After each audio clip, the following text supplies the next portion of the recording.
সারা ভারতবর্ষে এই ধরনের মন্দির মাত্র দুটো আছে, আর তার মধ্যে এই একটি।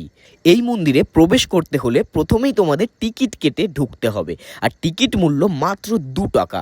আমরা 3 জন ছিলাম, তাই 3টে টিকিট কেটে সিকিউরিটিকে দেখিয়ে মন্দিরে প্রবেশ করলাম।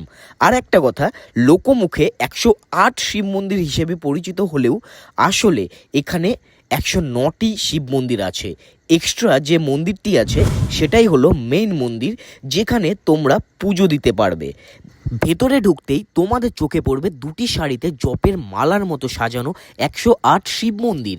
প্রায় 200 বছর আগে শহরে শুরু হয় এক ভয়ানক মহামারী, আর তখন অসংখ্য মানুষের মৃত্যু হচ্ছিল। সেই সময় এখানকার শাসনভারে ছিলেন মহারাজা তিলকচাঁদের বিধবা স্ত্রী বিষ্ণুকুমারী। এত প্রজাদের মৃত্যু দেখে বিষ্ণুকুমারী সিদ্ধান্ত নেন প্রজাদের মধ্যে ঈশ্বরের প্রতি ভক্তি জাগিয়ে তুলে তাদের এই মহামারী থেকে মুক্তি দেবেন। আর তখনই শুরু হয় এই 108 শিব মন্দির তৈরির কাজ।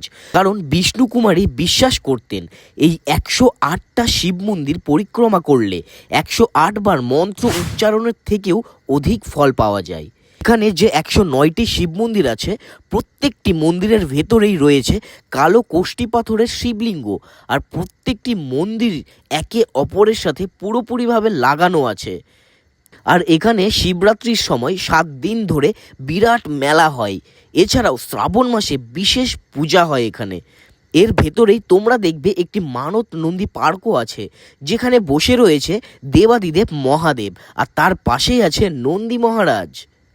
আর এখানে এই গাছে অনেকেই সুতোতে ঢেল বেঁধে এই গাছে বাঁধে তাদের মনস্কামনা পূরণের জন্য।